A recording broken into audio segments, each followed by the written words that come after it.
Salve, salve galera, aqui é o Gabriel do Cortes Bilionários e no nosso primeiro mês monetizado conseguimos $5.800. Muito desse resultado é explicado e bem aprofundado no canal Bora Pra Prática, um canal de empreendedorismo na prática, e tudo isso de graça. Quer ter uma renda em dólar? Sem nem aparecer? Clica no primeiro link da descrição. Eu tinha sempre a dúvida de ele não ter passado pelo efeito Linde, mas você falou um ponto interessante agora. 12 anos hoje é muito diferente de 12 anos há 100 anos atrás, há 1000 anos atrás.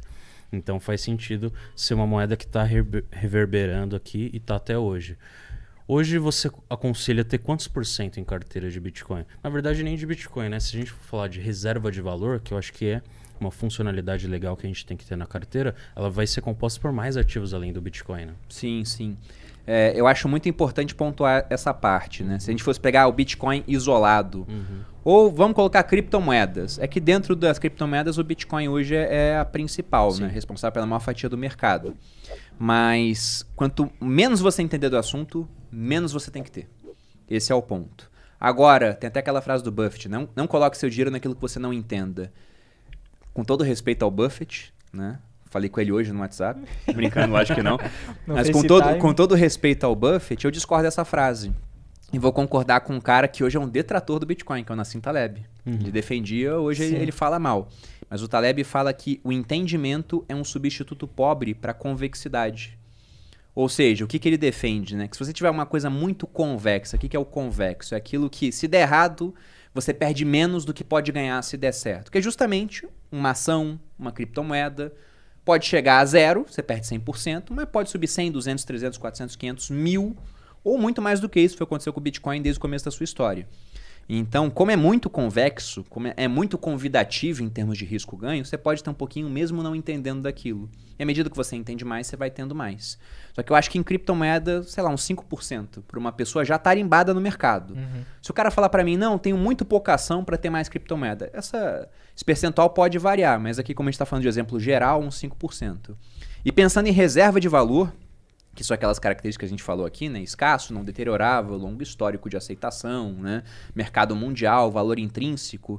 Aí já entraria o ouro nessa história, que inclusive é uma reserva testada pelo tempo, como você usou o efeito Linde, né? Que é uma ideia que o Taleb traz num livro dele, de que aquilo que tem muito mais tempo de vida, provavelmente tem uma expectativa de vida maior no futuro comparado ao que não tem. Você pega, por exemplo, água. A gente bebe água desde que a espécie começou a existir. Até antes disso, considerando os antepassados. Então, no futuro, provavelmente continuaremos bebendo água. Já o Guaraná, para derrubar as cotações aí, né? A gente bebe há muito pouco tempo. Quer dizer que no futuro a gente vai continuar bebendo? A chance é menor.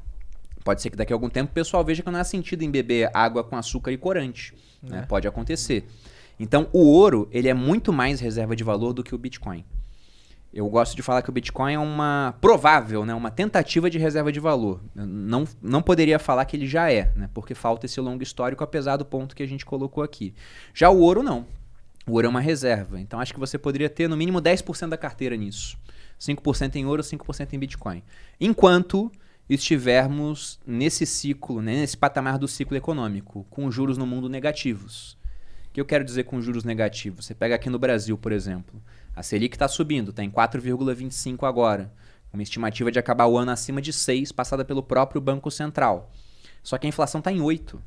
Então você pega a conta aqui, né, juros e inflação, a gente vê que os juros reais estão em menos 2, né? Lá no final do ano, agora está em menos 4 quase.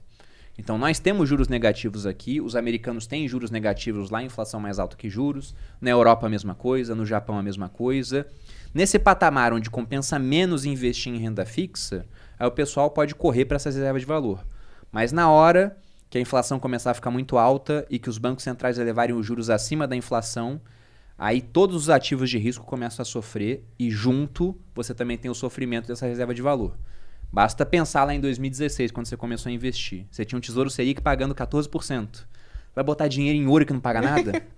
Não vai, né? Não faz sentido. Agora, hoje, aí você já começa a cogitar. Não, o ouro está subindo de preço, né? Você pega aí nos últimos anos tem subido e aqui você tem juros menores que a inflação. Vale a pena colocar um pouquinho em ouro. Mas isso muda de acordo com o ciclo econômico.